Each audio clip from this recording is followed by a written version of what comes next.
Welcome to the IVM Podcast Network. Bollywood Scene Stealers is an IVM production, and if you enjoy this episode, you can also check out the other awesome shows like IVM Likes for your weekly dose of pop culture recommendations, whether it's books, movies, or TV shows. You're listening to Bollywood Scene Stealers.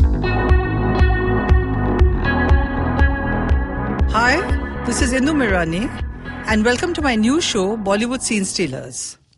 What makes a film truly memorable is not only the lead actors in the film, but also these character actors who support the film and leave an impression. We talk to these amazingly talented actors who we can't take our eyes off when they're performing on screen. With me today is Tanishta Chatterjee. Welcome to the show, Tanishta. Well, thank you so much. Pleasure to be here. Okay, so tell us about yourself to begin with, Tanishta. What made you become an actress? What was the burning desire to become an actress? Actually, I don't know. It just happened to me. It wasn't one of those things where, right from your childhood you think that, I want to become an actor. I just attended a workshop in National School of Drama while I was still in, school. And I enjoyed it thoroughly. And then when I was in college, I did a play again in another workshop. They used to have these summer vacation workshops. And I used to always feel happy keeping myself busy and not wailing away time, just, hanging out with friends and stuff. So that workshop was really interesting, which sort of culminated in a production. And Barry John had conducted that. And a lot of the teachers in that particular workshop were people who taught in National School of Drama. And they all said to me that, what are you doing in some cold lab studying chemistry? That's what you're going to do in the future.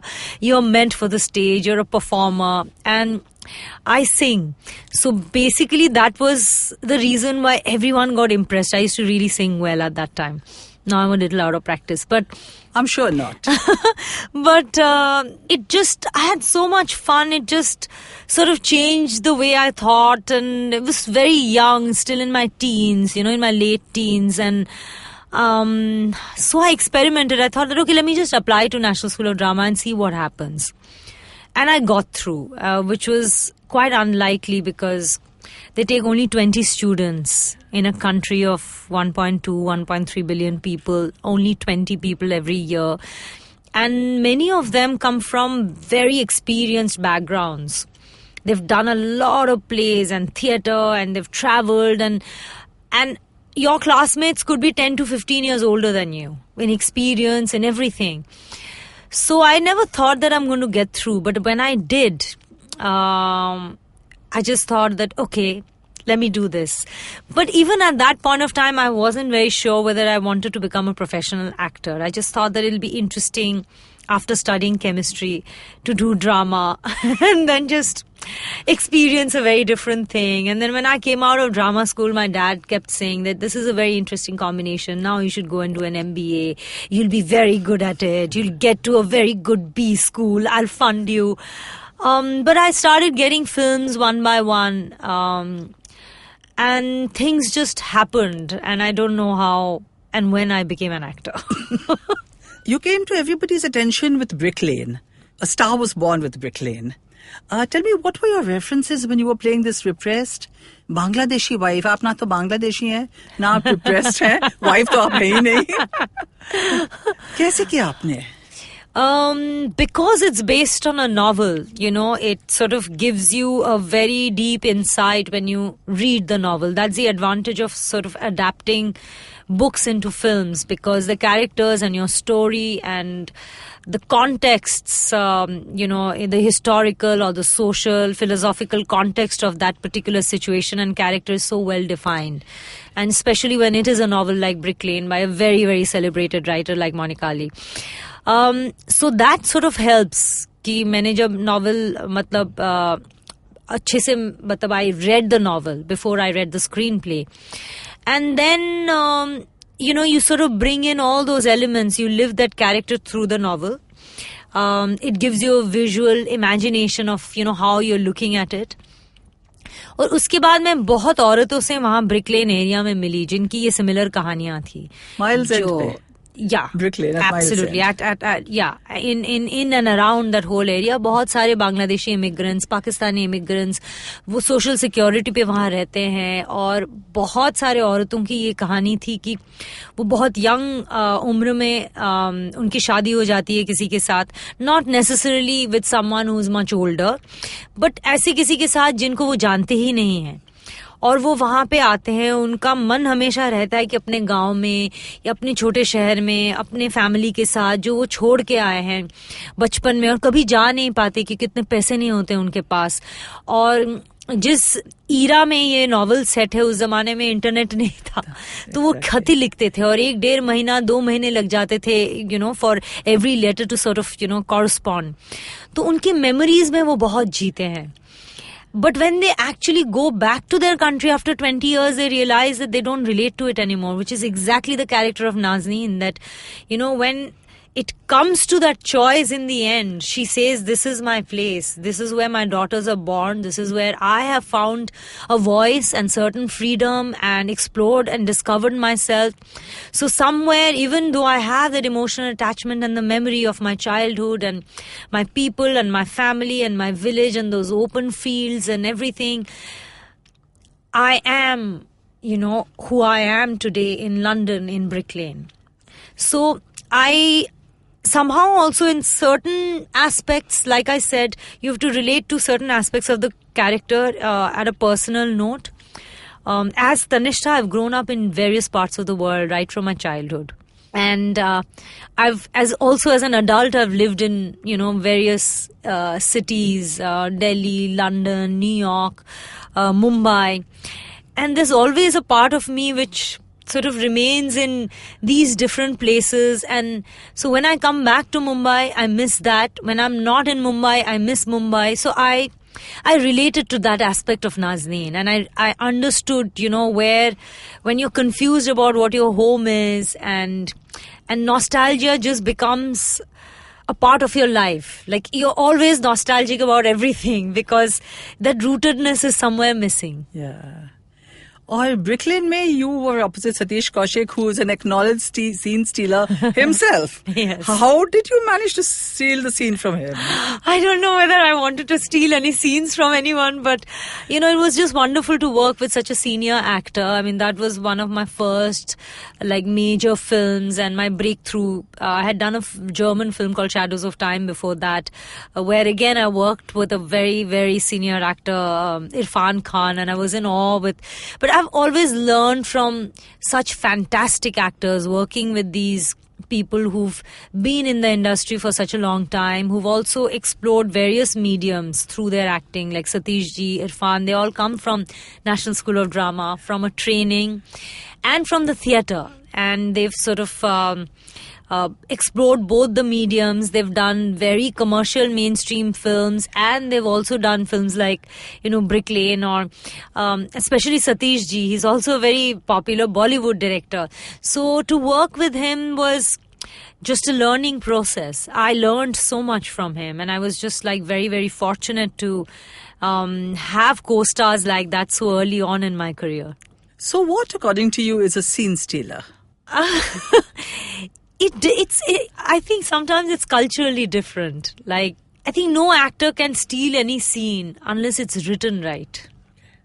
So in that way, cinema is very much a writer and a director's medium, especially a director's medium. Sometimes I've been part of films where it's written so beautifully, but the execution somewhere is not cinematic, and it did not translate into what the screenplay was. So it is so much a director's medium that, the actor can only do that much. Of course, there is a level of competence and a level of depth that you can bring in. And certain times when I think we are allowed to create and improvise, maybe there we can bring in our own things, like in Parched, for example. Leena allowed me to create a lot of things about my character right from the beginning of the story, because the idea also came from me. Like, my character is still something that was my idea. That's how the whole germ and the seed of the idea to make Parched happened. And actually, when I was shooting for Dev Benegal's film Road Movie, I met a woman there who had a very similar story to what my character is in the film. And one day I was sitting with Leena and just discussing and telling her this story, and she got really fascinated and she said, "Oh my God, take me there, Tanishta, and I want to write this film and this is my next film." And of course, then after that she wrote the entire screenplay and all the other characters came in. But because I was such an integral part of, the ideation, I could create that character. So in that aspect, sometimes you can sort of, I don't know about stealing, but you can contribute as an actor. But otherwise, you have to still fulfill what is the director's vision. And Parched is produced by the Bollywood hero Ajay Devgan. Now, you have done a lot of indie films. This is also an indie film, but it's just that it's produced by an actor. Right. How different is it when they're making a film which has an actor's participation in it, a mainstream actor's participation?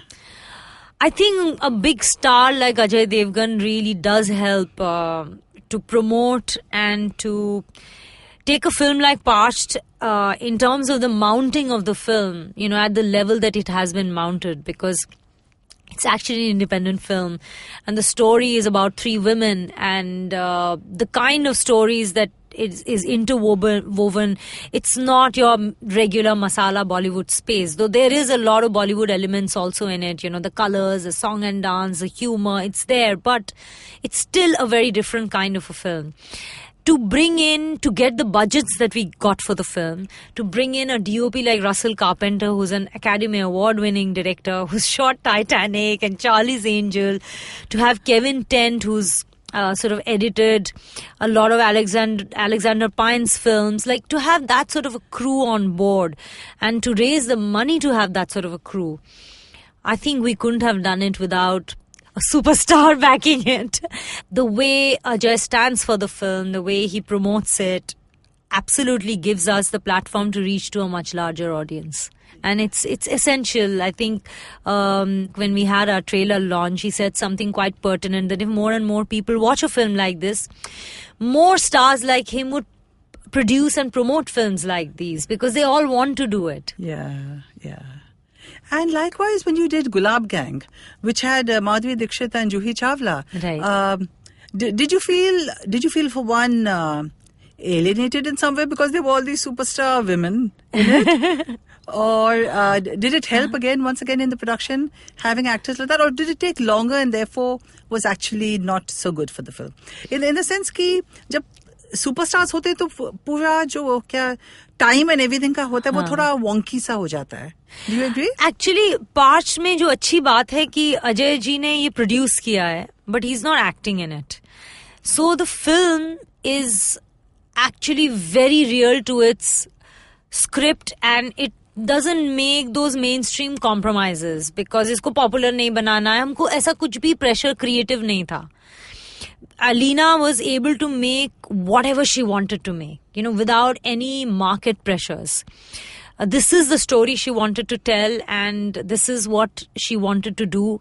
And that's a very rare possibility. And I think we are really, really thankful to Ajay for allowing us to just take an ultimate plunge into whatever we wanted to make, and his unconditional support. So ये अभी तक मुझे लगता है कि India में क्या होता है that when you have a very big budget film and the image of a star and all those things, and the audiences are also like sort of, they don't want to look at their stars in characters. They don't want them to play anything different from what they have always played, themselves. And therefore, taking risks for stars also becomes a little difficult when they're acting in those films. So I think in that way, Gulab Gang or Parched are two completely different films. But having said that, I didn't have too many scenes with Juhi in the film. I had most of my scenes with Madhuri Dixit, and it was, I can't even tell you how delightful it was to meet her and to work with her. The thorough, professional and utmost commitment that she has towards her work and her craft. And I've always admired her as the best Bollywood dancer that we've ever had. And it was like a dream come true to actually see her do all that, and all the action sequences which she did herself. Like, I remember one day there was a particular sequence where she had to sort of jump from a cliff, and it was a very difficult action. And she is not 20 anymore. And when the guy actually showed it to her, we all were like, ये तो ये मना कर देगी अब ये मतलब. और Madhuri can absolutely say कि यार Shramik, इतना भी don't take me for granted because I'm a nice person. Don't push me so much. But she's like, ठीक है मैं कोशिश करती हूँ, अगर नहीं होगा तो. She did it. It was such and so her training from dance really makes her. I think, if these kind of films would have happened 20 years back, she would have become this amazing superstar, Charlie's Angel action star, because she is capable of doing all that. So those are like revelations that I sort of saw and experienced, which was an utmost pleasure. We'll take a short break now, and when we come back, we'll keep talking to Tanishta Chatterjee, the scene stealer of this week. Hello listeners, my name is Munaf Kapadia. And I am Nabil Merchant. We are the co-hosts of the show My Neighbor Zuckerberg. On this show, we invite ordinary people who have extraordinary stories to share. Tales of creativity, persistence and struggle. We call them entrepreneurs. Tune in every Monday to listen to their journeys. We are available on iTunes, Audio Boom and the IVM podcast app. Hi, we are back on Scene Stealers and in conversation with Tanishta Chatterjee.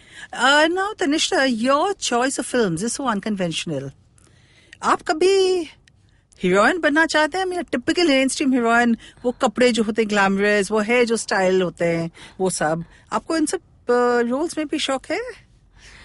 ऐसा नहीं कि मुझे मतलब शौक नहीं है, मैंने 1-2 film ऐसे की भी है, बट सिर्फ वो करने में मुझे शौक नहीं है. मतलब उसके साथ साथ उस कैरेक्टर में अगर कुछ परफॉर्मेंस भी है तो obviously I would definitely be interested in doing different kinds of things, Actually, that's the thing. When Un-Indian came to me, why I chose to do it was because it was not another regular romantic comedy. The woman's character had so much meat in it. And I thought it was very much a today's woman, very contemporary, very much a world citizen, a single mother who has a high-flying job, who's not seeking for a man, but when it happens to her, she takes a stance. And there were all these reverse cliches, she drives every time when they're together. She's the one who is actually financially better off.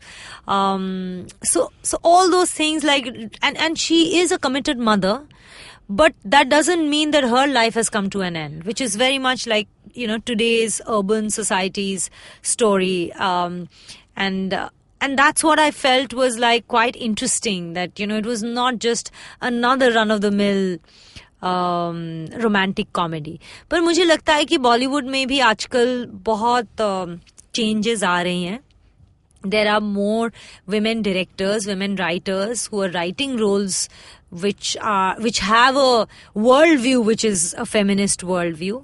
क्योंकि पहले क्या होता था, हमारे producers, directors, writers सब mail होते थे, तो वहां पे फीमेल कैरेक्टर जो है वो अगर स्ट्रांग भी है, मतलब the female presence is strong, फिर भी वो मेल वर्ल्ड व्यू में फीमेल कौन है उस दायरे में वो जो लिखते थे वही कैरेक्टर्स होती थी. It was not a female perspective. तो अभी वो सारी चीजें चेंज हो रही है, और ये जो डिमार्केशन है कि ये बॉलीवुड मेन स्ट्रीम है और ये आर्ट हाउस है, और मतलब ये भी थोड़ा मतलब फैल रहा है, मतलब बहुत कुछ अलग चीजें हो रही हैं. तो आई फील कि मसाला करूंगी कि नहीं या ऐसी अलग ढंग की फिल्में करूंगी, इसका डिमार्केशन धीरे धीरे हट जाएगा, और शायद कुछ ऐसी फिल्में मैं करूंगी जो मैंने ऐसा सोच के कुछ किया नहीं, but it still becomes a very massy film because many people like it. Un-Indian में जैसे आपने कहा, you have this very progressive woman who has a world view. Island city में आप बहुत रिप्रेस्ड सी है, आप जिन्हें पसंद नहीं करती है उनके साथ शादी करने को तैयार होती है because your family is saying so. So these are two different ends of the spectrum. Right. आपके लिए कितना मुश्किल है एक फिल्म में से निकलना और दूसरे फिल्म में जाना? एक्चुअली ये रिलीज बैक टू बैक हुई, लेकिन हमने जब फिल्म किया था मतलब तो वो the phase at which I was doing unIndian was very different from when I like shot Island City, because they had very different graphs in terms of their release. UnIndian is a more commercial sort of a film जहां वो festivals में 1-2 गई, but Australia New Zealand में release हुई, उसके बाद India में release हो गई. Island City on the other hand went to Venice. It did that entire whole year of festival rounds and then sort of came to India. जहां तक ये सवाल है कि दो एकदम अलग अलग कैरेक्टर्स, सिर्फ लुक वाइज नहीं, ये नहीं कि हमारे यहाँ कभी कभी हम लोग बहुत एक्साइटेड हो जाते हैं कि किसी ने एक कैरेक्टर के लिए चश्मा पहन लिया, किसी ने मतलब किसी कैरेक्टर में साड़ी पहन ली और दूसरे में स्कर्ट पहन लिया, तो हम कहते हैं अरे कितने अलग कैरेक्टर्स हैं. But that is not actually playing different characters. Playing different characters is shifting somewhere your internal energy of that character. So that comes from something that I believe is called psychological realism. That you actually get into the psyche of that character and try and shift the energy of that character. And you try to become that for that time. So इसीलिए मैं हर वक्त एक film अगर कर रही हूँ तो एक ही फिल्म करती हूँ. स्टार्ट टू फिनिश ज्यादातर प्रोजेक्ट्स करती हूँ. ऐसा नहीं कि इस फिल्म के बीच में किसी और फिल्म का कुछ पिकअप कर लिया. मुझे उन सब चीजों से थोड़ा प्रॉब्लम होता है. मतलब to just go back to that zone where you are in, because for that time period you need to live in that zone. और मैं जिस ढंग की स्कूल ऑफ एक्टिंग में फॉलो करती हूँ, मैं ये कोशिश करती हूँ कि मैं एक्टिंग बिल्कुल भी ना करूँ. ओके. मुझे ऐसा लगे कि ये कैरेक्टर है, तो वो कभी कभी एडवांटेज होता है, क्योंकि बहुत सारे लोग मेरे फिल्म से निकल के मुझे पहचान ही नहीं पाते हैं. और कभी कभी वो डिसएडवांटेज भी है, बिकॉज सबको लगता है वो ऐसे ही होगी, उसने कुछ किया ही नहीं. पर मेरे लिए मतलब एज एन आर्टिस्ट मेरा स्ट्राइव वही रहता है कि मैं एक्टिंग बिल्कुल ना करूं. और मेरे साथ ब्रिकलेन में ये हुआ कि बहुत सारी जगह हम लोग यूएस में स्पेशली जब प्रमोट करने गए थे, so my director and I we had all lot of screenings and Q&As, and many people right after watching the film they came and they said to me, oh my god, you are the same person, we can't believe, like let's look at you closely. Okay. So I think that's a compliment. Most definitely it's a Yes. compliment. But just touching on Un-Indian again, where your hero was Brett Lee, the world-famous cricketer. Now, of course, he's new to films. Right. तो उनके साथ काम करने में 2-3 things. एक तो उनका fame बहुत है, absolutely brand new है. दिक्कत हुई कि बहुत आसानी से फिल्म आपने उनके साथ किया है? उनके साथ काम करने में कोई दिक्कत नहीं हुई, because I mean Brett is such an easy going person. He is lovely. He's such a beautiful human being. And he's not an alpha male sports star at all, you know. That was a surprising revelation. He's a fast bowler where you would think he's this alpha male sports star. And he's not. He's very sensitive. You know, there are many things on set that had happened. He would pick up and quietly do something. I was amazed at his response to various things which were not underlined and obvious. He's a very sensitive person. He's a father. He's a very sincere partner. These are things that I really admire about him. He's a friend that you can completely trust, and he's extremely sharp and hardworking. So to work with him was like a real pleasure, and I never felt, you know, after the first few days of rehearsals, I never felt that I'm working with someone who's acting in a full-length feature film in a lead role for the first time, because he's so easy in front of the camera, and his comfort level and his sense of humor in his real life, his ease, you know, with people, and his understanding and his sensitivity made him actually sort of give and take. And a lot of people asked, oh, it's his first film, you're a seasoned actor, this, that. In fact, after the first few days of shoot, I was nervous कि अरे यार इसको तो सब माफी मिल जाएगी, इसकी पहली पिक्चर है. पर you know, people will say कि तनिष्ठा नहीं, you know, the judgment will be more about me. And when you see the film, I think a lot of people have commented that he's surprisingly, he really will surprise you. He really does. He's very charming, in fact, in the film. Yeah. Yeah. Okay, let's go a little bit through the process. When a script is offered to you, आप क्या touch points ढूंढते हैं उसमें? जैसे मैंने कहा कि अगर वो ठीक लिखा है, if the character's graph is working at the level of the screenplay, then an actor needs to do very little. An actor needs to only be in those scenes, and not act, not try and do too much. And a film like Island City was actually like that. It was so well written that I was just there in every scene because everything was edged out very well. And then there are certain films, I think, where a collaborative process with the director really works because that's how the director wants to make the film. He really wants to work with actors, and actors are not just a part of a design. They are very much flesh and blood who would bring in so many things, and I love working in those projects. Like Parched was a film like that where we created things, and I'm so thankful to Leena for giving me that opportunity to create a role. So I think when a script comes, it depends on at what stage the script comes to you. If it is at a first draft, then you can sort of say from an actor's point of view, maybe I would like to do this scene like this, maybe the dialogue should be a little like that. Maybe sometimes what directors do is they write dialogues which are the intent of what the scene should express, but they want the actors to make it more real and their own, and maybe take out the dialogues also sometimes and express it without saying it. Do something in the scene which expresses the same feeling but not actually say it. So I think those are processes of exploration and collaboration that I really enjoy, and if a script allows that, it's nice to bring into the script through the rehearsal process all these elements. I was looking at your Wikipedia page and so totally overwhelmed by the awards that you've received nationally, internationally. Which of these awards actually matter the most to you, and do you think you could ever get blasé about it? Awards तो मिलती हैं मुझे, उसमें क्या है? I think awards के लिए मैं कभी काम नहीं करती हूँ because I feel I'm evolved enough to be practicing Gita for a long time कि आप फल की आशा मत करो, अपना कर्म करो. Because I think expectations are what brings disillusionment to us. When you don't expect and it comes, it's so beautiful. Yeah. So I feel that when an award comes, I'm very happy.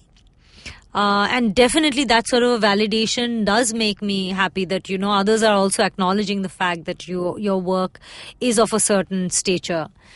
But अगर नहीं होता है तो भी मुझे ऐसा कुछ नहीं लगता है. मतलब it's the same for reviews also.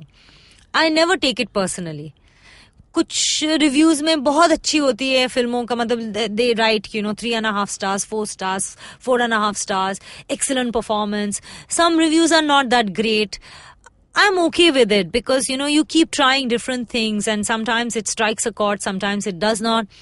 Sometimes some people feel it's excellent, others feel it's not. Art is also so subjective. Also the state of mind that you're in.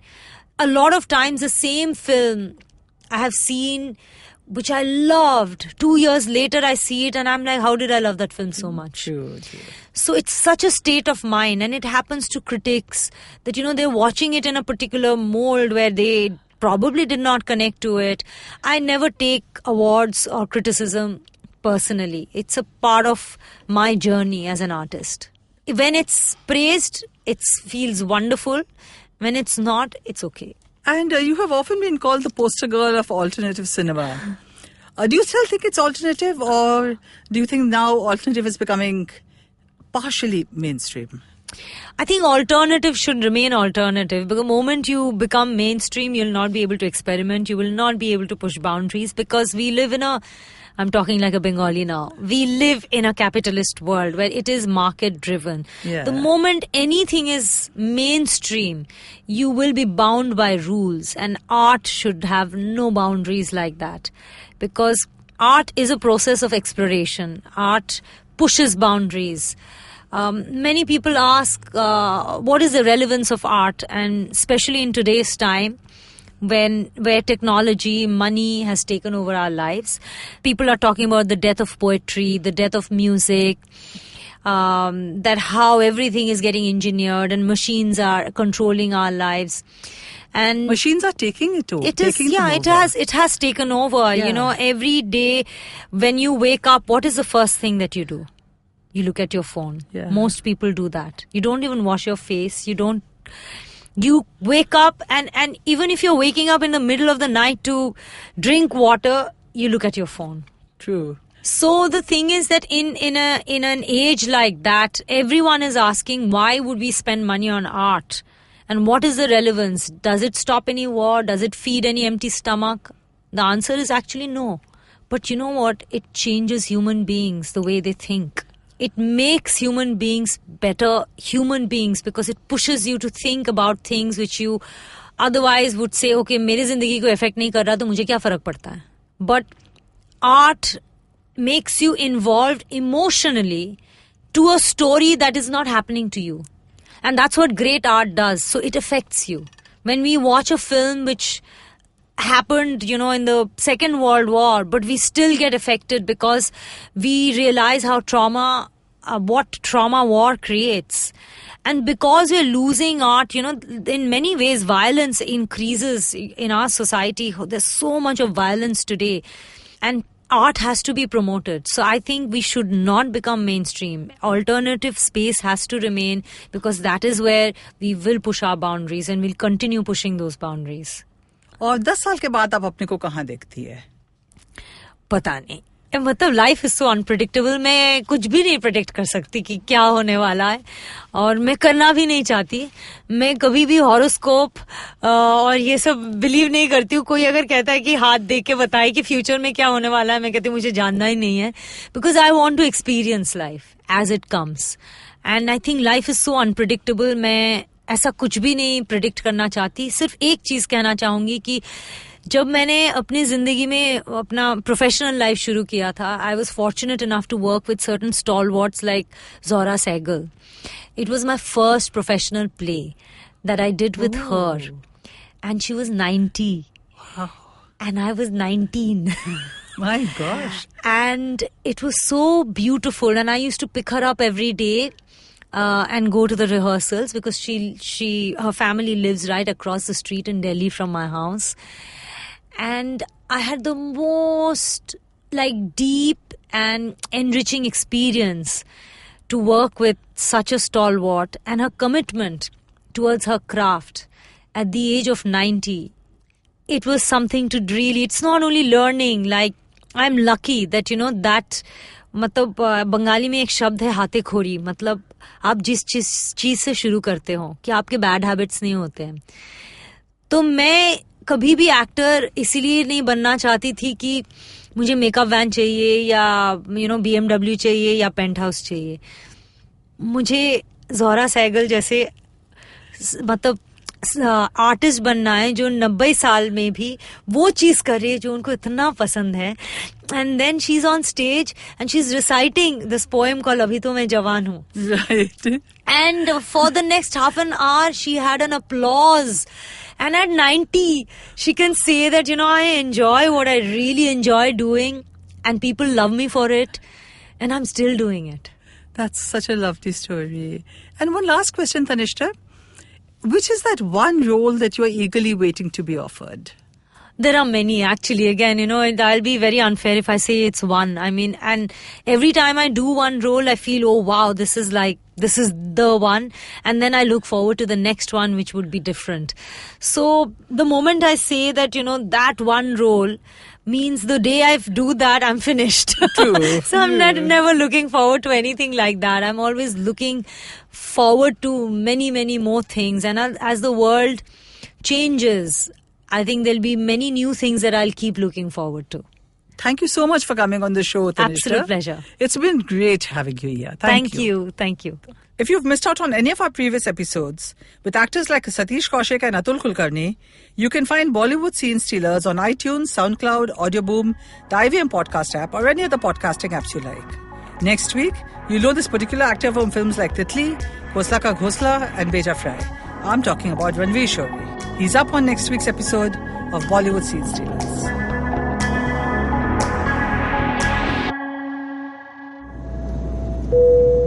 Good evening, ladies and gentlemen. This is your captain speaking. Sorry to say, but there's been a slight delay due to the apocalypse having suddenly begun. As you can see, there's death, destruction, and chaos taking place all around us. But don't you worry, food and drinks will be served shortly, and I would recommend checking out IVM Podcasts to get some of your favorite Indian podcasts. We'll keep you going till this whole thing blows over. Thank you.